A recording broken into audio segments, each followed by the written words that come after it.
بسم اللہ الرحمن الرحیم۔ السلام علیکم۔ آفیشیل کہانی سینٹر میں خوش آمدید۔ میں اپنے گھر بہت خوش تھی۔ میری شادی ایک کھاتے پیتے گھرانے میں ہوئی تھی۔ میرا شوہر اکثر کام کے سلسلے میں شہر سے باہر ہی ہوتا تھا۔ یوں تو سب ٹھیک چل رہا تھا۔ میری زندگی میں ایسا کچھ نہیں تھا کہ میں پریشان رہتی۔ اچھی خاصی زندگی گزر رہی تھی۔ میرے تو وہم و گمان میں بھی نہیں تھا کہ کچھ ایسا بھی ہوگا۔ میری زندگی میں ایک عجیب سا واقعہ رونما ہو گیا۔ شادی کے بعد تھوڑے ہی دنوں میں میرا شوہر اپنے کام پر شہر چلا گیا۔ گھر میں صرف میں اور میری ساس ہی رہ گئے۔ دن یوں ہی گزرتے گئے۔ جب میں بیاہ کر آئی تھی تو میرے سسر حیات نہیں تھے۔ اب ایک عجیب بات میرے گھر میں ہونے لگی جسے میں نے نوٹ کرنا شروع کر دیا۔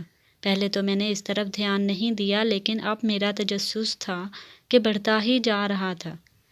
اب میری بیوہ ساس ہر جمعرات کی رات میٹھی روٹیاں پکاتی اور مجھے کہتی کہ میں تمہارے سسر کی قبر پر بخشوانے جاتی ہوں۔ میں حیران تھی کہ میٹھی روٹیوں سے کون بخشواتا ہے، لیکن پھر یہ سوچ کر خاموش ہو گئی کہ کیا پتہ میرے سسر جب حیات تھے تب ان کی پسندیدہ غذا یہی ہو، اس لیے ساس ایسا کرتی ہوگی۔ لیکن یہ سب کافی عجیب لگ رہا تھا۔ ہر جمعرات کو میری ساس کا قبرستان جانا ہوتا تھا۔ حالانکہ یہ بات مجھے عجیب لگتی تھی کہ عورت کو تو منع ہے قبرستان جانا، تو میری ساس کیسے چلی جاتی ہے؟ اور میرے پوچھنے کی ہمت بھی نہیں ہوتی تھی کہ ساس برا ہی نہ مان جائے۔ سسر کے غم میں نڈھال رہتی تھی، مجھے ترس آتا تھا ان پر۔ پھر کچھ دن بعد میری ساس خوش رہنے لگی۔ میری تو حیرانگی کم ہونے کا نام ہی نہیں لے رہی تھی۔ پھر مجھے خیال آیا کہ سسر کے جانے کا صدمہ ہے، تب ہی ایسی حرکتیں کرتی ہیں۔ اب مجھے کیا پتا کہ میری ساس ہی ٹھیک نہیں تھی۔ میں نے اپنا دھیان اپنے گھر کے کاموں میں لگا لیا، پر کوئی نہ کوئی میری ساس کی حرکت مجھے چونکا کے رکھتی۔ پھر ایسے ہی کچھ دن گزرے تو میری ساس کی عجیب حرکتیں سامنے آئیں۔ چٹا پٹا کھانا، ہر چیز وہ جو کھٹی ہو اسے وہ کثرت سے استعمال کرنے لگی۔ اچار الگ سے کھاتی تھی۔ میں حیران تھی کہ ایسا کیا ہو گیا۔ میری ساس کو پہلے پہل تو کبھی ایسا نہیں کرتی تھی۔ مجھے تھوڑا شک ہوا تھا کیونکہ ساس کا پیٹ بھی بڑھتا ہوا محسوس ہوا۔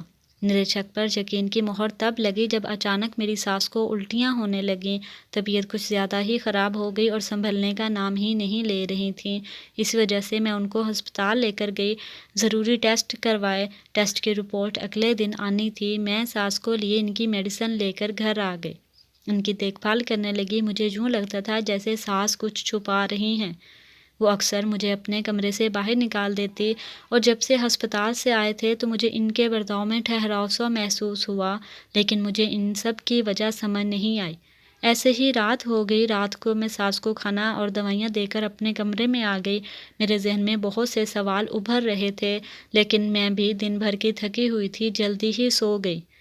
اگلے دن صبح میں سب کام نپٹا کر ہسپتال اپنی ساس کی رپورٹ لینے آئی۔ نرس کے معنی خیز مسکراہٹ غائب ہونے کا نام ہی نہیں لے رہی تھی۔ میں نے اسے غصے سے گھورا اور رپورٹ اسے لے کر گھر واپس آ گئی۔ شدید گرمی پڑ رہی تھی۔ میں نے جب ڈاکٹر کا پوچھا تو وہ گھر جا چکی تھی، اس لیے میں رپورٹ لے کر گھر آ گئی۔ میری ماں کے اکثر ٹیسٹ ہوتے رہتے تھے تو میں تھوڑا بہت رپورٹ پڑھ لیا کرتی تھی۔ میں نے سوچا تھا کہ کل آ کر ڈاکٹر کو بھی دکھاؤں گی۔ گھر آ کر میں نے اپنے کمرے میں سکون سے رپورٹ دیکھی تو میرے پاؤں کے نیچے سے زمین ہی نکل گئی، کیونکہ کچھ ضروری ٹیسٹ کے ساتھ حمل کا ٹیسٹ بھی کیا گیا تھا، جس میں پازیٹیو لکھا ہوا تھا۔ اس کا مطلب تھا کہ میری ساس حاملہ تھی۔ لیکن ایسا کیسے ہو سکتا تھا؟ سسر تو کب کے وفات پا چکے تھے، تو یہ سب کہیں رپورٹ غلط تو نہیں؟ پر مشہور ہسپتال کی رپورٹ تھی، کوئی مذاق نہیں۔ مجھے تو یقین ہی نہیں ہو رہا تھا کہ میری ساس حاملہ ہے، اور 5واں مہینہ ہونے کو آیا تھا۔ میرے سسر کو فوت ہوئے کافی عرصہ گزر چکا تھا۔ میری آنکھوں کے سامنے وہ لمحے کسی فلم کی طرح چلنے لگے جس میں میری ساس خوش باش اور عجیب و غریب حرکات کرتی دکھائی دیتی تھی۔ ایسے ہی تو نہیں کھٹا کھایا جاتا تھا۔ روز روز جار ان کے کمرے سے برآمد ہوتا تھا۔ اب مجھے کچھ سمجھ آنے لگی کہ میری ساس کا کوئی نہ کوئی چکر ضرور ہے۔ کیسی عورت تھی جو جوان بہو کے بچے پیدا کرنے کے دن تھے اور وہ خود حاملہ ہو بیٹھی، وہ بھی ناجائز بچے کی ماں بننے والی تھی۔ میری ساس نے تو میرے شوہر کی ناک کٹوانے میں کوئی کسر نہ چھوڑی تھی۔ پہلے میرے ذہن میں آیا کہ اپنے شوہر کو سب بتا دوں، پر نہیں، مجھے کسی کو ابھی نہیں بتانا تھا جب تک ثبوت میرے ہاتھ نہ لگ جاتے، کیونکہ شوہر نے صاف کہہ دینا تھا جھوٹی ہو تم، اور تم میری ماں پر تہمت لگانے کی کوشش کر رہی ہو۔ یہ بات میں نے اپنی ساس سے بھی چھپا لی کہ مجھے پتہ لگ چکا ہے کہ وہ ماں بننے والی ہے، وہ بھی ایک ناجائز بچے کی۔ لیکن پھر میرے اندر تجسس نے انگڑائی لے لی، اور اب میرا پورا دھیان اسی بات پر تھا کہ آخر یہ ماجرا کیا ہے۔ میں نے رپورٹ چھپا دی تاکہ کسی کو بھی پتہ نہ چلے۔ سب بہت عجیب تھا، ساس کا ہر جمعرات میٹھی روٹیاں بنا کر قبرستان جانا، اور اس کے بعد اب یہ حمل کی رپورٹ، کہیں قبرستان کے بہانے وہ اس عمر میں عاشقی لڑانے تو نہیں جاتی۔ ایک بار پھر جمعرات آ گئی، اور پھر سے ساس نے میٹھی روٹیاں بنائی اور مجھے کہہ کر خود قبرستان کے لیے گھر سے نکل پڑی۔ میرے ذہن میں خیال آیا کہ میں اپنی ساس کا پیچھا کیوں نہ کروں، لیکن میرے گھر میری امی اور بھائی نے آنا تھا اور میں گھر سے نہ نکل سکی۔ خیر میں نے بھی ہمت نہیں چھوڑی۔ مجھے اب بہت ہی تجسس ہو چکا تھا کہ آخر کون ہے جس سے میری ساس قبرستان کے بہانے ملنے جاتی ہے۔ کئی بار خیال آیا کہ شوہر کو بتا دیتی ہوں، لیکن پھر یہ سوچ کر نہیں بتا پاتی کہ پہلے میں دیکھ لوں کہ میری ساس جاتی کہاں ہے۔ ایسے ہی کچھ دن اور گزر گئے۔ رات کا وقت تھا، میں سوئی ہوئی تھی، مجھے لگا باہر سے ان میں کوئی کھٹ پٹ کی آواز ہے۔ میری آنکھ کھل گئی، میں بہت خیال سے چلتی اپنے روم کے دروازے تک آئی، بہت آرام سے دروازہ کھولتی میں باہر آئی۔ مجھے شک ضرور تھا کہ میری ساس سے کوئی ملنے آیا ہے۔ اس سوچ میں چلتی میں نے گھر کا ہر حصہ دیکھ لیا، پر کوئی بھی مجھے نظر نہیں آیا۔ میری نظر ساس کے کمرے پر پڑی جس کی لائٹ جل رہی تھی۔ مطلب صاف تھا کیونکہ میری ساس بلب بند کر کے سوتی تھی، اور اب یہ لائٹ جلتے رہنا مجھے یقین ہو چلا تھا کہ کوئی نہ کوئی شخص ضرور گھر میں ہے۔ یہ سوچتے ہی قدم آگے بڑھائے، پر میرے پاؤں میں کوئی چیز اڑ چکی تھی۔ میں نے جھک کر اسے اٹھایا تو وہ مفرل تھا۔ میرے گھر کے مرد تو یہ استعمال ہی نہیں کرتے تھے، اب تو واقعی کوئی ضرور تھا۔ ابھی میں دروازہ بجاتی کہ ساس ہاتھ میں جگ لیے کمرے سے باہر آئی اور مندی مندی آنکھوں سے میری طرف دیکھنے لگی۔ تم کیا کر رہی ہو اس وقت یہاں؟ وہ نرم لہجے میں بولی تھی۔ وہ میں پیاس کی وجہ سے پانی پینے آئی تھی، بس جا ہی رہی ہوں۔ میں نے دروازے سے اندر جھانکا تو اندر کوئی نہیں تھا، اور خود جلدی سے اپنے کمرے میں آ گئی۔ کیا واقعی کوئی آیا تھا یا یہ محض میرا وہم تھا؟ میں فضول میں ہی ساس پر شک کر رہی تھی، لیکن نہیں، رپورٹ میں جو تھا وہ تو سچ تھا۔ اب مجھے بس یہ معلوم کرنا تھا کہ وہ شخص کون ہے جس کی وجہ سے میری ساس نے یہ قدم اٹھایا۔ کہیں ساس نے خفیہ نکاح تو نہیں کر رکھا؟ یہ سوچتے سوچتے کب میری آنکھ لگی مجھے پتہ ہی نہ چلا۔ صبح جب میں اٹھی تو میری ساس کا رویہ دیکھا جو کچھ بجھا بجھا سا تھا۔ خیر میں نے بھی وجہ نہ پوچھی، نہ ہی کوئی بات کی، بس اپنے کام سے کام رکھتی چپ رہی۔ اس طرح میری بیوہ ساس ہر جمعرات قبرستان جاتی۔ مجھے پورا یقین تھا کہ وہ کسی اور سے ملنے ضرور جاتی ہے۔ مجھے بہت غصہ بھی آتا کہ یہ کیسی عورت ہے، اپنے بیٹے کو دھوکہ دے رہی ہے اور اپنے مرے ہوئے شوہر سے بے وفائی تک کر ڈالی، اور مجھے تجسس کے ساتھ اس عورت پر شدید غصہ آنے لگا۔ میرا بس نہیں چلتا تھا کہ میں اس خراب عورت کا کچھ کر بیٹھوں۔ کچھ دن بعد میرے شوہر کا گھر آنا ہوا تو میری ساس تو ایسے بدلی کہ جیسے کچھ ہوا ہی نہ ہو۔ بیٹے کے ساتھ اداس ہو کر بات کرنا، سسر کو یاد کرنا، سب مجھے ڈرامہ ہی لگ رہا تھا۔ کیسی دوغلی عورت تھی، بیٹے کے آتے ہی میری ساس جمعرات کو اس قبرستان جانا بھی بھول گئی، یا پھر وہ جان بوجھ کر اپنے بیٹے کے سامنے اچھا بننے کا ناٹک کر رہی تھی۔ مجھے اس عورت پر حیرانگی تھی کہ کیسے دھوکہ دے رہی ہے۔ میرا شوہر پھر واپس اپنے کام پر چلا گیا اور میری ساس کے وہی کام پھر سے شروع ہو گئے۔ ہر جمعرات میٹھی روٹیاں لے کر قبرستان جانا۔ میں پوری کوشش کرتی کہ پیچھا کروں، پر کوئی نہ کوئی گھر پر کام ہوتا۔ یہ جان کر میری ساس مجھے کاموں میں الجھاتی تھی۔ اب مجھے ضد ہو چکی تھی کہ پیچھا تو میں ضرور کروں گی۔ ایسے ہی ایک جمعرات کو میں ساس کے جاتے ہی گھر سے نکل پڑی، اور جہاں جہاں ساس چلتی رہی ویسے ہی میں اس کے پیچھے چلتی رہی۔ پھر میری ساس قبرستان کی طرف نہ گئی بلکہ کسی گلی میں گھس گئی۔ جب میں نے چھپ کر دیکھا تو وہ اپنی دوست کے گھر کے سامنے کھڑی تھی۔ میں جلدی سے وہاں سے گھر آئی تو میں حیران تھی کہ گھر سے تو میٹھی روٹیاں بنا کر قبرستان کے لیے نکلی تھی، تو یہ سب کیا تھا؟ شاید اسے مجھ پر شک ہو گیا تھا، یا اس نے مجھے دیکھ لیا ہوگا، اسی لیے راستہ بدل کر اپنی دوست کے گھر نکل پڑی۔ یا مجھے کوئی اور منصوبہ بنانا تھا تاکہ میری ساس کو علم نہ ہو سکے۔ رات ساس بڑے پیار سے میرے ساتھ پیش آئی، مجھے آرام کرنے کا کہہ کر مجھے خود دودھ کا گلاس لا کر دیا، جسے پیتے ہی میں آرام سے سو گئی۔ اگلے دن صبح جب اٹھی تو میرا سر بھاری بھاری سا ہونے لگا۔ میں سمجھی سر درد کی وجہ سے ایسا ہے۔ میں نے اس بات کو نظر انداز کیا اور منصوبہ بنانے لگی، کیسے پتہ لگایا جائے کہ میری ساس کس سے ملنے جاتی ہے۔ میں نے پھر جمعرات کو پیچھا کرنے کا سوچا، پر خدا کا کرنا ایسا ہوا کہ اس دن میری طبیعت خراب ہو گئی۔ بخار سے برا حال تھا، طبیعت کی وجہ سے ساس کے پیچھے نہ جا سکی۔ جب ساس واپس آئی تو کچھ زیادہ ہی خوش نظر آئی، جیسے خزانہ ہاتھ لگ گیا ہو۔ ایسے ہی رات ہو گئی۔ جب میں اپنے روم میں آئی تو پیچھے میری ساس دودھ کا گلاس لے کر آئی اور کہنے لگی، تم اپنا خیال نہیں رکھتی، دیکھو تو بخار نے تمہاری کیا حالت کر دی ہے، روز یہ دودھ پیا کرو، اب میں روز منگوایا کروں گی، یاد سے پی لینا۔ یہ کہتے ہی ساس اپنے کمرے میں چلی گئی اور میں حیرت میں مبتلا کہ آج میری ساس کو کیا ہوا۔ خیر میں نے بھی دودھ پی لیا اور سونے کے لیے بیڈ پر جیسے ہی لیٹی مجھ پر نیند کا غلبہ آنے لگا اور میں سو گئی۔ صبح میری آنکھ بہت لیٹ کھلی اور سر میں بھی درد ہونے لگا۔ کیونکہ میں جلدی اٹھنے کی عادی ہوں، پر نیند ایسی آئی تھی کہ کچھ ہوش ہی نہیں تھا۔ صبح کی نماز بھی میری قضا ہو گئی۔ بہت دکھ ہوا مجھے، ایسے ہی پورا دن سستی میں گزر گیا۔ میرے ذہن سے ساس کے بارے میں یہ خیال جا ہی نہیں رہا تھا کہ اس کا کسی کے ساتھ چکر بھی ہو سکتا ہے۔ دیکھنے میں تو ایسی نظر نہیں آتی کہ اسے چال باز کہا جائے، لیکن پھر بھی میں اپنی رائے بدلنے پر مجبور تھی، کیونکہ میں نے خود رپورٹ دیکھی تھی۔ اتنا بڑا ثبوت میرے ہاتھ میں تھا۔ یہ راز بہت ہی پیچیدہ ہو چکا تھا، میری سمجھ سے باہر تھا۔ آخر ہو کیا رہا ہے؟ گھر میں کسی اور کا آنا، میری ساس کا قبرستان کے بہانے ملنے جانا۔ میرے ذہن میں آیا کہ اپنی امی سے شیئر کرتی ہوں، پر پھر یہ سوچ کر رہ گئی کہ میرے شوہر کی ماں ہے، ایسے میں کیوں گناہ گار بن جاؤں۔ پھر میں نے ارادہ کیا کہ اپنے شوہر کو بتاؤں گی، لیکن ہمت نہیں ہوئی۔ روز فون پر بات ہوتی، جیسے ہی اس کے بارے میں بات کرنے لگتی تو کبھی ان کو کام یاد آ جاتا یا پھر میری ساس مجھ سے کوئی نہ کوئی کام پڑ جاتا۔ اب میں ذہنی اذیت میں مبتلا ہونے لگی، سر درد بھی رہنے لگا، کچھ سمجھ نہیں آتا میرے ساتھ ہو کیا رہا ہے۔ پھر میں نے غور کیا کہ مجھے نیند بہت زیادہ آنے لگی تھی، جیسے ہی سونے کے لیے لیٹی تھی آنکھیں بند ہونا شروع ہو جاتی۔ میں کوشش کرتی کہ جو بھی میری ساس سے گھر ملنے آتا ان کو رنگے ہاتھ پکڑ لوں، پر میری نیند میرا ساتھ نہیں دے رہی تھی۔ پھر میرے ذہن میں یہ خیال آیا کہ میری ساس کچھ نہ کچھ رات کو مجھے دیتی تھی، وہ دودھ ہو یا جوس ہو، ایسی ہی چیز دیتی جسے پینے کے بعد مجھے نیند آنے لگ جاتی۔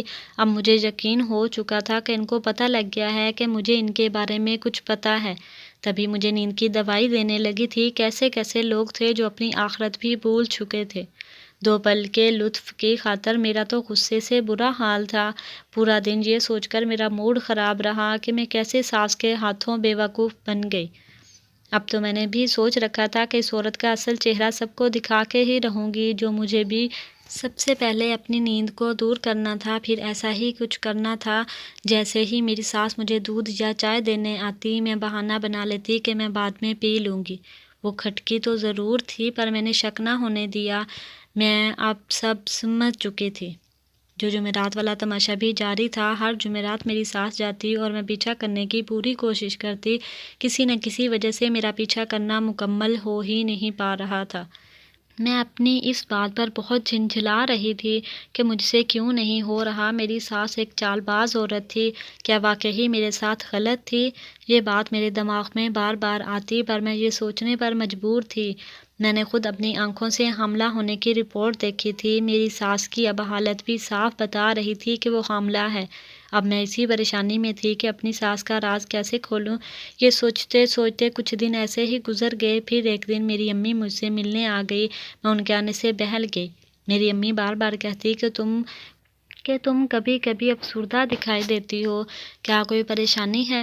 میں ان کی بات ہنس کر ٹال دیتی اور کہتی کہ میرے شوہر مستور ہیں تو اسی وجہ سے ان کی یاد آتی ہے۔ تب میری امی مطمئن ہوئی۔ میری ساس کا ہر جمعرات کو قبرستان جانا ویسے ہی جاری تھا۔ ایسے میں میرے شوہر گھر آ گئے، ان کے آنے سے بھی میرا دھیان ہر بات سے ہٹ گیا اور میں صرف اپنے شوہر کے ساتھ مصروف ہو چکی تھی۔ میں ہر پریشانی بھول چکی تھی، یہاں تک کہ میں اپنی ساس کی عجیب و غریب حرکتوں کو بھی بھول گئی۔ جو ہی دن گزر گئے اور میرے گھر بھی خوشخبری آ گئی، میں جتنا شکر ادا کرتی ہوں اس پاک ذات کا اتنا ہی کم تھا۔ اللہ تعالیٰ نے میری سن لی تھی اور میری ساری توجہ اپنی آنے والی اولاد پر تھی۔ میرے شوہر اس بات کو لے کر بہت خوش تھے۔ کچھ دن بعد میرے شوہر پھر واپس چلے گئے۔ ساس کی رپورٹ کو مہینہ بھی نہیں ہوا تھا اور میرے ہاں خوشخبری آ گئی تھی۔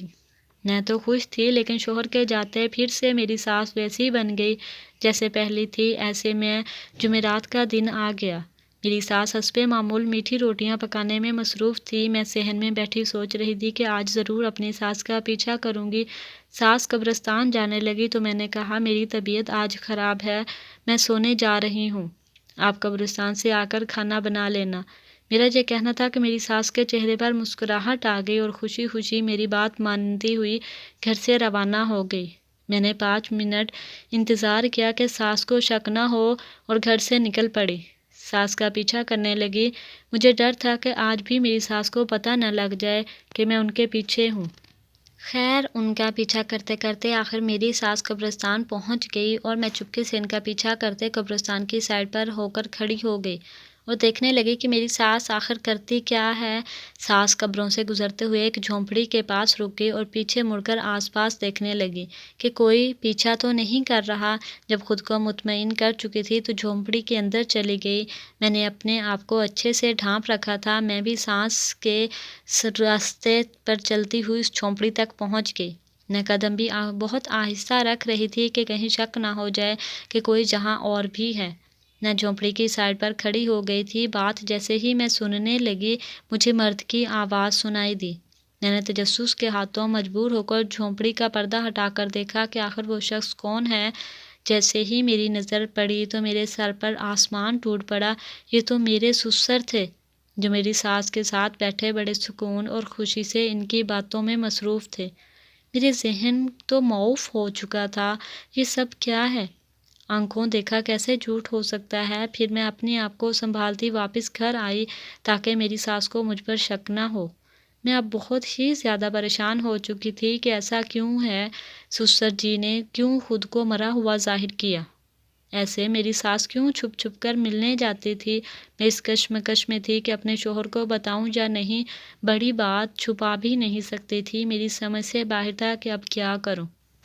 میں نے منصوبہ بنایا اور اگلے جمعرات پھر سے اپنی ساس کا پیچھا کرتی قبرستان پہنچی اور اسی طرح جھونپڑی کے پاس کھڑی ہو کر سننے لگی کہ کیا بات ہے۔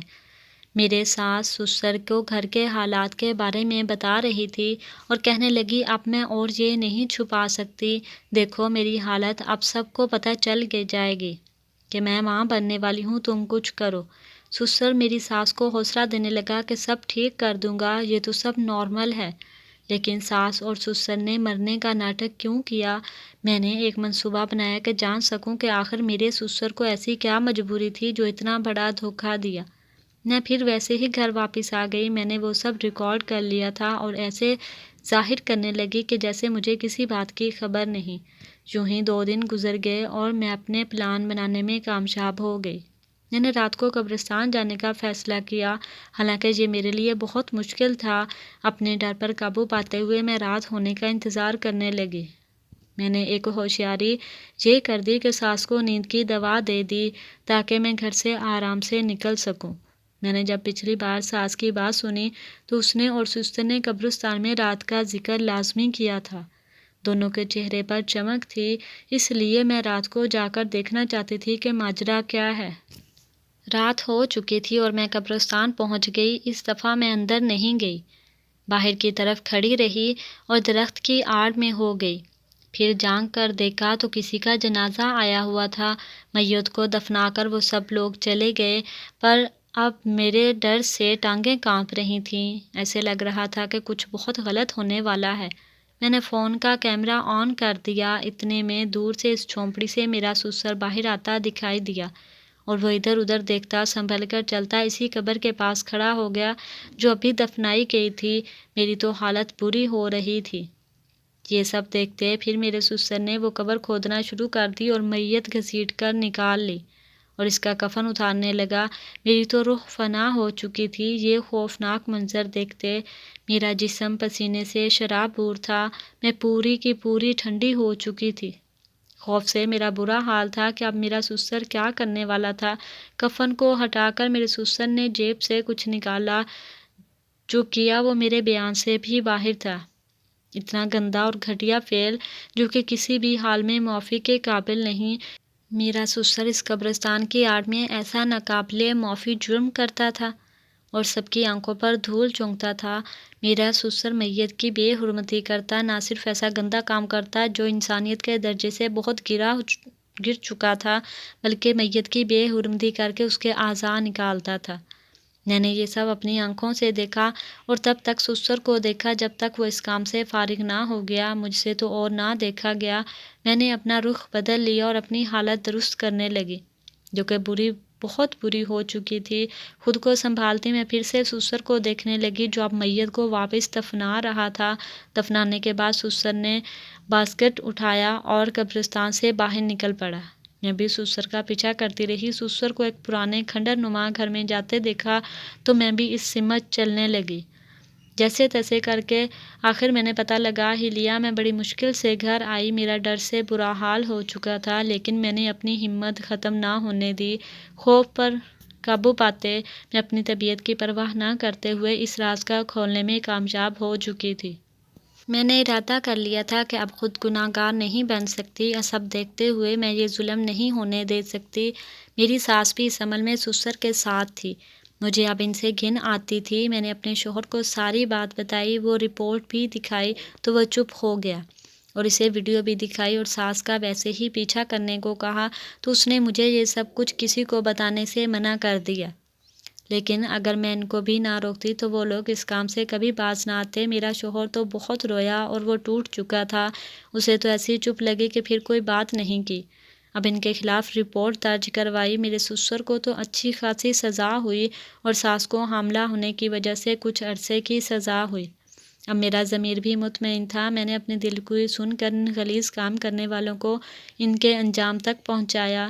میرا سسر انسانی اعضاء کو بیچتا تھا اور یہ کام وہ سب کی نظروں میں آئے بغیر کرنا چاہتا تھا۔ اس پر کوئی بات نہ آئے اور نہ وہ پکڑا جائے۔ میری ساس بھی میرے سسر کے ساتھ ملوث تھی۔ پیسوں کے لیے وہ دونوں اپنا ضمیر تک مار چکے تھے اور اپنی آخرت بھی خراب کر لی۔ اب کیا بچا تھا ان کے پاس؟ دنیا میں بھی رسوائی اور آخرت تو تھی ہی خراب۔ ایسے لوگوں کا یہی انجام ہونا چاہیے بلکہ اس سے زیادہ ان کو سزا ملنی چاہیے تھی تاکہ عبرت کا نشان بن جائے اور کوئی اور ایسا کام کرنے کا بھی نہ سوچے۔ شوہر اب مجھے بھی شہر شفٹ کر چکا تھا۔ میری ساس کو مردہ بیٹی پیدا ہوئی تھی جسے دیکھتے ہی وہ چلا چلا کر پاگل ہو چکی تھی۔ اب وہ ہمارے ساتھ ہی ہے لیکن دوائیوں کے اثر سے زیادہ تر خاموش یا سوئی رہتی ہے۔ مجھے اللہ نے 2 جڑواں بچوں سے نوازا تھا۔ ساس ان کے ساتھ کھیل کر بہل جایا کرتی تھی لیکن جلد بھول بھی جاتی تھی کہ اسے بھولنے کی بیماری ہو چکی تھی۔ کیا میں نے ساس اور سسر کا راز پولیس کے حوالے کر کے صحیح کیا تھا یا مجھے ان کو سمجھا بجھا کر ایک اور موقع دے دینا چاہیے تھا؟ یہ سوالیہ نشان آج تک میرے ذہن میں گونجتے رہتے ہیں۔ اگر آپ کو میری یہ کہانی اچھی لگی تو اسے لائک کریں۔ مزید ایسی دلچسپ کہانیوں کے لیے آفیشیل کہانی سینٹر کو سبسکرائب کریں۔ ملتے ہیں نیکسٹ ویڈیو میں، تب تک کے لیے اللہ حافظ۔